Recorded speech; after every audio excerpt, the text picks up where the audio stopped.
ആദ്യം ഒരു ചോദ്യമുണ്ട്. ഇത് തടയാൻ ഫെമിനിസ്റ്റുകളൊക്കെ വരുമെന്ന് പറഞ്ഞിരുന്നു. ചില ആൾക്കാർ സാമൂഹ്യ മാധ്യമങ്ങളിൽ ചില ഫെമിനിസ്റ്റുകൾ ഇത് തടയാൻ വരും. കഴിഞ്ഞ പ്രാവശ്യം നമ്മുടെ പോലീസ് സഹോദരങ്ങൾ എടുത്തുകൊണ്ട് പോയതുപോലെ ഈ കട്ടൗട്ടൊക്കെ എടുത്തോണ്ട് പോകും. അങ്ങനെ ചില ഫെമിനിസ്റ്റ് ഗ്രൂപ്പുകൾ വെല്ലുവിളി വിളിച്ചിരിക്കും. ഇപ്പൊ പണ്ടത്തെ മമ്മൂട്ടി സാറിന്റെ സിനിമ പറയുന്ന പോലെ കഴിക്കാനുണ്ടോ എന്നൊക്കെ ചോദിക്കുന്ന പോലെ ആരെങ്കിലും തടയാനുണ്ടോ എന്നൊന്ന് ചോദിച്ചിട്ട് തുടങ്ങുക. ചില ഫെമിനിസ്റ്റ് ഗ്രൂപ്പുകൾ ഒരു കാരണവശാലും അങ്ങനെ സമ്മതിക്കില്ല എന്നൊക്കെ പറഞ്ഞിരുന്നു. അപ്പൊ ആ ഫെമിനിസ്റ്റുകൾ വരാത്തോണ്ട് അവർക്കെല്ലാം ഒരു കൈയടി കൊടുക്കാം. തീർച്ചയായും എല്ലാവരും ഒരു കൈയടി, നല്ല നല്ല നല്ല നല്ല കൈയടി. അത് ഈ ഫെമിനിസ്റ്റ് ഗ്രൂപ്പുകൾക്ക് അല്ലെങ്കിൽ ഈ തീവ്ര ഫെമിനിസ്റ്റുകൾക്ക് അവരുടെ മനസ്സ് മാറിയാണെന്ന് ഞങ്ങളെങ്ങനെ വിശ്വസിക്കുക? അല്ലെന്ന് നമുക്കറിയാം. അവരുടെ മനസ്സ് മാറി എന്ന് നമ്മളങ്ങനെ വിശ്വസിക്കുക. ഇന്ന് ഇതിനെ എതിർക്കാത്ത പോലീസ് സഹോദരങ്ങൾക്കും അല്ലെങ്കിൽ പോലീസിലെ എല്ലാ സാറുമാർക്കും നന്ദി പറയുന്നു. എന്തായാലും ഇത് സമ്മതിച്ചതാണ്. ഇല്ലെങ്കിൽ നമുക്ക് എപ്പോഴും ഒരു മനസ്സിന് വേറൊരു പ്ലാൻ വേണമല്ലോ. ഞാൻ വേറെ ഗാന്ധിജിയെ എടുത്തോണ്ട് പോവുകയാണെങ്കിൽ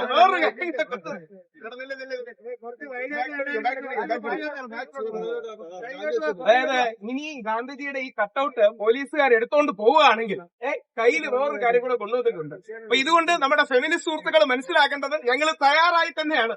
ഞങ്ങൾ 100% തയ്യാറായി തന്നെയാണ്. അതിശക്തമായ രീതിയിൽ മുമ്പോട്ട് പോകും. അപ്പൊ മാഡം ഇത് ഞങ്ങൾക്ക് തന്ന് ഞങ്ങൾ ആ പാല് ഒഴിക്കാന്നാണ് കരുതുന്നത്.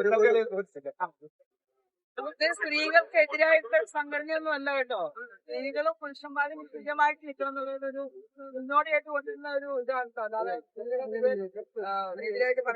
ഞങ്ങളത് ഏറ്റവും വലിയ സന്തോഷം. ഞങ്ങൾ എന്തുകൊണ്ടാണ് പ്രിയങ്ക മാഡത്തോട് തന്നെ ചോദിക്കുകയും നാളെ കോഴിക്കോട് സമാനമായ നമ്മൾ കുട്ടിക്കല്യാണത്തിന്റെ വരാൻ പറയാൻ റിക്വസ്റ്റ് ചെയ്തിട്ടുണ്ട്. ഇതിന്റെ കാര്യം എന്ന് പറഞ്ഞാൽ ഈ വ്യാജ കേസുകളിൽ സ്ത്രീകളും പെട്ടുപോകാൻ, അതായത് പുരുഷൻ, സഹോദരൻ, അച്ഛൻ, മകനൊക്കെ വ്യാജ കേസുകൾ പെടുമ്പോ ഏറ്റവും വേദന അനുഭവിക്കുന്നത് വീട്ടിലിരിക്കുന്ന അമ്മയാണ്, വീട്ടിലിരിക്കുന്ന ഭാര്യയാണ്, വീട്ടിലിരിക്കുന്ന പെങ്ങളാണ്, വീട്ടിലിരിക്കുന്ന മകളാണ്.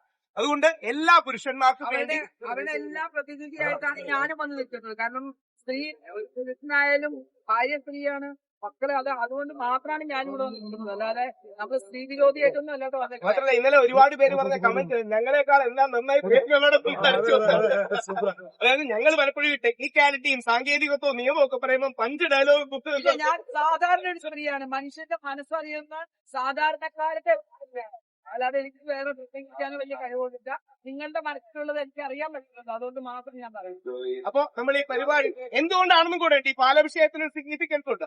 നമ്മൾ എപ്പോഴും ഇന്നലെ പ്രിയങ്കാമൻ പറഞ്ഞതാണ്, നമ്മൾ ദൈവങ്ങളെയോ ആദരവോടെ കൂടി കാണുമ്പോഴോ സ്നേഹം കാണുമ്പോഴാണ് പാലഭിഷേകവും പുഷ്പാഭിഷേകവും ഒക്കെ ഉണ്ടാകുന്നത്. കഴിഞ്ഞ തവണ ഒരു ജഡ്ജി ബഷീർ സാറിന്റെ കട്ടൗട്ടിൽ നമുക്ക് പാലഭിഷേകം നടത്തണമെന്ന് ആഗ്രഹം ഉണ്ടായിരുന്നു. അത് സമ്മതിച്ചില്ല. അപ്പോ നമ്മുടെ രാഷ്ട്രപിതാവ് മഹാത്മാഗാന്ധി, ഈ നാടിന്റെ ആത്മാവായ, ഈ നാടിന്റെ ലോകത്തിന്റെ പ്രകാശമായ, ലോക ചരിത്രത്തിൽ ഏറ്റവും കൂടുതൽ ആദരിക്കപ്പെടുന്ന ഇന്ത്യയുടെ ഏറ്റവും വലിയ പ്രതിപുരുഷനായ മഹാത്മാഗാന്ധിയുടെ കട്ടൗട്ടിൽ ഇനി അതിൽ ഒരു കാര്യം കൂടി ഉണ്ട്. ഞങ്ങൾ മഹാത്മാഗാന്ധിയുടെ കട്ടൗട്ടിൽ ഒഴിക്കുന്നതിന് മഹാത്മാഗാന്ധിയും നമ്മുടെ രാഷ്ട്രപിതാവും ഒരു പുരുഷനായിരുന്നു. നമുക്ക് വേണ്ടി പോരാടി ജയിച്ച ആ പുരുഷൻ അല്ലെങ്കിൽ ആ അച്ഛൻ, ആ സഹോദരൻ മകന് വേണ്ടി ഈ സ്ത്രീ നിയമങ്ങൾ ദുരുപയോഗം ചെയ്യുന്നതിനെതിരെ, അതിനെതിരെ സ്വാതന്ത്ര്യത്തിന് വേണ്ടി എല്ലാവരും കാര്യമായി കയ്യെന്ന് വലത് ചെയ്ത ഇടത്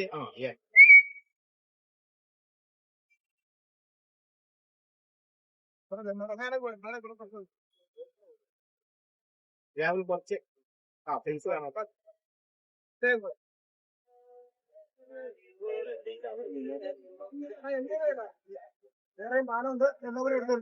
എല്ലാരും തീർച്ചയായിട്ടും അത് ചെയ്യണം.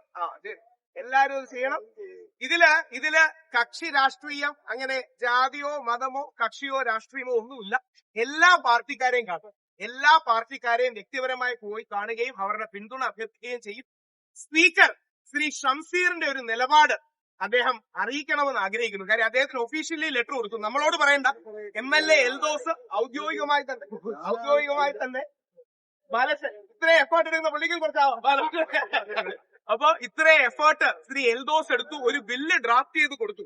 അതായത് ഇനി ഒരു കാര്യം കൂടെ ഇത് ആ ബില്ലിന്റെ ഒരു ഡ്രാഫ്റ്റ് കാര്യമാണ്. ആ ബില്ലിന്റെ ഡ്രാഫ്റ്റ് കാര്യത്തിൽ നിങ്ങൾ ശ്രദ്ധിക്കേണ്ടതേ ഇതൊരു തമാശയല്ല, ഇതൊരു കുട്ടിക്കളിയല്ല, ഇതൊരു നിയമമാണ്. ആ നിയമം കേരളത്തിന്റെ ജനാധിപത്യത്തിന്റെ ശ്രീകോവിലായ നമ്മുടെ നിയമസഭയിൽ അവതരിപ്പിച്ചിട്ടുണ്ട്, അല്ലെങ്കിൽ അവതരിപ്പിക്കാൻ വേണ്ടി പെർമിഷന് വേണ്ടി കൊടുക്കുകയാണ്. അതുകൊണ്ട് തീർച്ചയായിട്ടും എല്ലാവിധ പിന്തുണയും നൽകണം. ആ നിയമസഭയിലെ ബില്ലിന്റെ കാര്യത്തിൽ ബഹുമാനപ്പെട്ട ഏറ്റവും ആദരവോടുകൂടിയാണ് നമ്മുടെ മുഖ്യമന്ത്രി ശ്രീ പിണറായി വിജയൻ അവർകൾ ഒരു നിലപാട് കൂടി പറയണം. വേറൊന്നും കൊണ്ടല്ല, അദ്ദേഹം കഴിഞ്ഞ ആഴ്ച പറയുകയുണ്ടായി, സ്ത്രീകൾക്കെതിരെ വാക്കോ നോക്കോ കൊണ്ട് മോശം കാണിക്കരുതെന്നൊക്കെ. തീർച്ചയായും സ്ത്രീകൾക്കെതിരെ വാക്കോ നോക്കോ കൊണ്ട് മോശമാകരുത്. പുരുഷന്മാർക്കും അവകാശങ്ങളില്ലേ? ബഹുമാനപ്പെട്ട മുഖ്യമന്ത്രിയും ആദരണീയനായ സ്പീക്കറും കൂടി ഈ വിഷയങ്ങളിൽ ഒരു നിലപാട് പറയണമെന്ന് അഭ്യർത്ഥിക്കുന്നു.